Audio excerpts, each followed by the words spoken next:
बिस्मिल्लाहिर्रहमानिर्रहीम, अस्सलाम वालेकुम। हम डिस्कस कर रहे हैं supply chain drivers, third chapter of supply chain management, book by Sunil Chopra. अब तक हमने डिफरेंट ड्राइवर्स के बारे में बात की। इसमें हमने लॉजिस्टिकल ड्राइवर्स भी देखे और क्रॉस फंक्शनल ड्राइवर्स भी देखे। आज हम ऑब्स्टेकल्स पे बात करेंगे। जो ड्राइवर्स हैं उनसे रेलेवेंट जो वीडियोज़ हैं उनके लिंक इस वीडियो के डिस्क्रिप्शन में अवेलेबल हैं। तो different obstacles to achieving the strategic fit. So the first obstacle mean hurdle, कि आप अपने स्ट्रेटजिक फिट अचीव करने में आपको हर्डल आ रही है। तो पहला जो हर्डल है वो increasing the variety of products. Companies अब एक से ज़्यादा प्रोडक्ट्स बना रही हैं और उनके अंदर डिफरेंट वैरायटीज़ प्रोड्यूस कर रही हैं। So these varieties are providing the companies some difficulties as well, क्योंकि पहले ये था कि कंपनीज जो है वो जेनेरिक प्रोडक्ट्स बना रही थी। अब क्या हुआ कि जो स्टैंडर्ड जेनेरिक प्रोडक्ट्स पे कस्टमाइजेशन ऑफर आ गई। कस्टमाइजेशन मीन्स कि कस्टमर की रिक्वायरमेंट के मुताबिक प्रोडक्ट हो रही है। अब ये कस्टमाइजेशन इतनी ज़्यादा हो गई है, मास कस्टमाइजेशन, कि कस्टमराइजेशन की तरफ मूव कर गए हैं, 1-to-1 मार्केटिंग की तरफ मूव कर गए हैं, कि हर इंडिविजुअल कस्टमर के लिए एक अलग से प्रोडक्ट प्रोड्यूस की जा रही है। So this is generating the difficulties for the companies. So this customisation is increasing the cost as well. ठीक है, ऐसी कंपनीज जितनी ज़्यादा वैरायटीज़ बनाएंगी, जितनी ज़्यादा वैरायटी की प्रोडक्ट जो है वो ऑफर करेंगी, these are directly affecting on the overall uncertainty. तो जैसे जैसे वैरायटीज़ आप इंक्रीज करते चले जाएंगे, अनसर्टेनिटी भी इंक्रीज करना स्टार्ट हो जाएगी। सेम जैसे आपकी अनसर्टेनिटी इंक्रीज करेगी, obviously that is affecting both the efficiency and responsiveness. तो हमने बात की थी इम्प्लाइड डिमांड अनसर्टेनिटी और इम्प्लाइड सप्लाई अनसर्टेनिटी की। तो जितनी ज़्यादा अनसर्टेनिटी ज़्यादा होगी, उतनी ज़्यादा ही डिफिकल्टी होगी कंपनीज को अचीव करने में रिस्पॉन्सिवनेस और एफिशिएंसी के दरमियान ट्रेड ऑफ। तो कंपनीज को बहुत ज़्यादा रिस्पॉन्सिव होना पड़ेगा। अगर अनसर्टेनिटी बहुत ज़्यादा होगी तो रिस्पॉन्सिव ज़्यादा होना पड़ेगा। जितना ज़्यादा रिस्पॉन्सिव होंगे, कॉस्ट उतनी ज़्यादा आएगी और मार्केट में कम्पीट करने के लिए ज़्यादा कॉस्ट जनरेट कर लेंगे तो कम्पीट नहीं कर पाएंगे। तो इसलिए आपको थोड़ा एफिशिएंट भी होना पड़ेगा, तो इसके लिए एक बेस्ट स्ट्रेटजी की जरूरत पड़ेगी। So increasing variety of product is directly affecting on the strategic fact. Second factor है जी हमारे पास decreasing product life cycle. Product life cycle होता क्या है? एक प्रोडक्ट अपने प्रोडक्ट के स्टार्ट से लेके इंट्रोडक्शन से लेके ग्रोथ, मैच्योरिटी और डिक्लाइन पे जाने में एक टाइम लगता है। तो हमने प्रोडक्ट लाइफ साइकिल को मार्केटिंग में देखा था। दिस टाइप का हमारे पास होता है, जिसमें इंट्रोडक्शन होती है, ग्रोथ होती है, फिर कंपनी की मैच्योरिटी आ जाती है और फिर डिक्लाइन आ जाता है कि कंपनी की सेल्स जो है वो नीचे आना स्टार्ट होती है। ये लाइफ साइकिल का जो है वो टेन्योर जो है वो श्रिंक होता चला जा रहा है।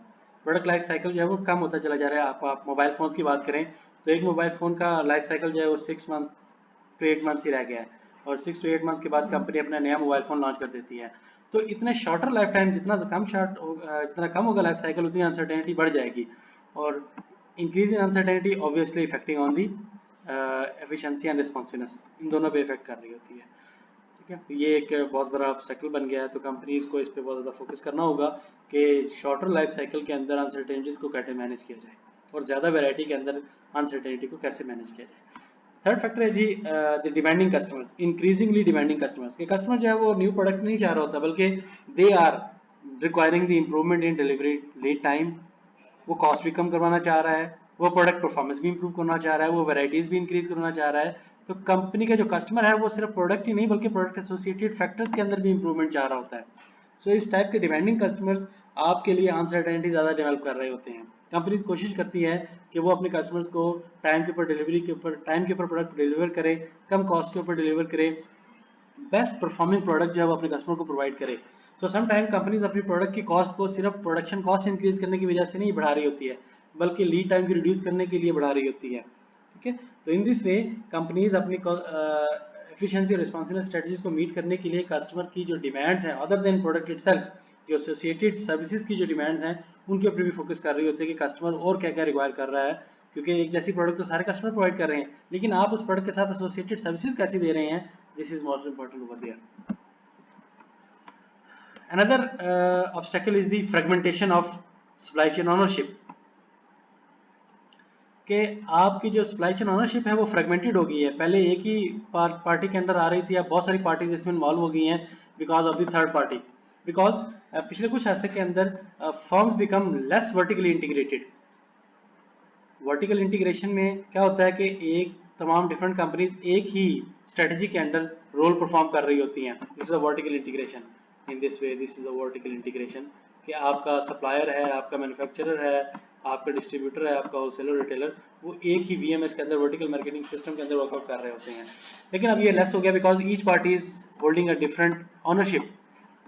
Many owners make supply chain management more difficult, क्योंकि हर एक का अपना इंडिविजुअल बेनिफिट होता है, हर एक अपने इंडिविजुअल बेनिफिट के लिए वर्कआउट करता है। जब इंटीग्रेशन नहीं होगी, इंडिविजुअल बेनिफिट के लिए काम करेंगे, तो ओवरऑल सप्लाई चेन सरप्लस जो है वो डिक्रीज कर जाएगा, प्रॉफिट डिक्रीज कर जाएगा। So this type of fragmentation in supply chain ownership is generating a problem. Globalization, that is another opportunity for the marketers as well as the problem for the marketers, because globalization में होता है क्या, आप अपनी product जो है वो multiple countries में सेल कर रहे हैं, ठीक है। जब आप डिफरेंट कंट्रीज के अंदर वर्कआउट करते हैं तो एक बेनिफिट तो ये मिलता है कि you have can get the better suppliers. आपके अपने कंट्री के मुकाबले में आपके होम कंट्री के बजाय होस्ट कंट्री के अंदर बेटर सप्लाई मिल सकते हैं आपको, तो आपकी प्रोडक्ट में इंप्रूवमेंट आ सकती है, आपकी कॉस्ट भी कम हो सकती है, आपकी एफिशिएंसी भी अचीव हो सकती है, और आप ज़्यादा रिस्पॉन्सिव भी हो सकते हैं, कि ये एक एडवांटेज भी है। लेकिन प्रॉब्लम ये आ जाता है क्योंकि वो आपसे काफ़ी ज़्यादा डिस्टेंट लोकेशन पर है, तो डिफिकल्टी आ जाती है इन कोऑर्डिनेशन, उसको मैनेज करने में, उसको कोऑर्डिनेट करने में डिफिकल्टी आ जाती है, ठीक है। ऐसे ही जब आप ग्लोबलाइजेशन की तरफ जा रहे हैं तो आपका कंपेटिटर भी ग्लोबलाइजेशन की तरफ जा रहा है।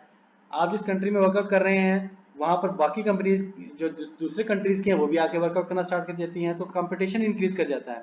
सो ग्लोबलाइजेशन की वजह से आपको जहाँ जहाँ अपॉर्चुनिटीज़ मिलती हैं वहाँ पर आपको कंपटीशन का या मैनेजमेंट डिफिकल्टीज़ का, इस टाइप के प्रॉब्लम्स का भी सामना करना पड़ सकता है।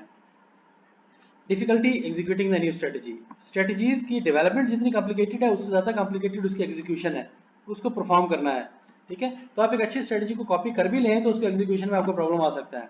So coping as strategy is easy but executing is very difficult. सो आप अच्छी कंपनीज की स्ट्रेटजीज को देख के वैसी स्ट्रेटजीज कॉपी कर लें तो आप सक्सेसफुल हो जाएं, ये जरूरी नहीं है। टोयोटा की जैसे एग्जाम्पल है, टोयोटा की जो स्ट्रेटजी है दैट इज वेरी सक्सेसफुल, और बहुत सारी कंपनीज को उनकी कॉपी करने की कोशिश की लेकिन सक्सेसफुल नहीं हो सकी। कंपनीज ने सेम स्ट्रेटजी को कॉपी भी किया लेकिन सक्सेसफुल नहीं हो सकी। रीजन क्या थी?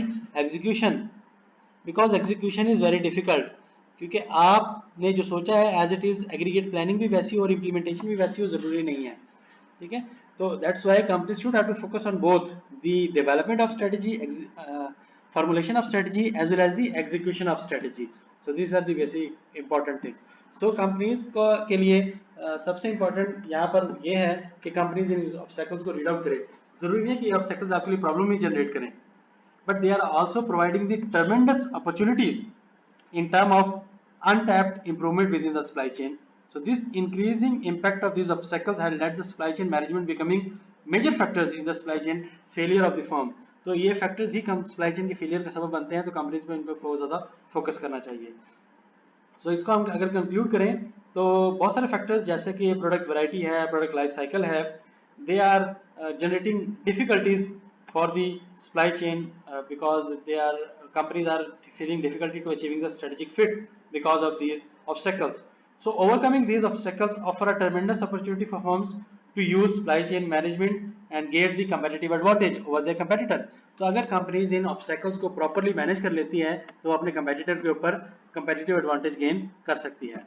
So these are all about the obstacles which the companies are facing in achieving the strategic fit between the competitive strategy and supply chain strategy. इससे रिलेटेड कोई भी कन्फ्यूजन, कोई भी प्रॉब्लम है तो इस वीडियो के कमेंट सेक्शन में पूछ सकते हैं, और जो क्लास से हैं वो क्लास के ग्रुप में पूछ सकते हैं। शुक्रिया, थैंक यू, धन्यवाद।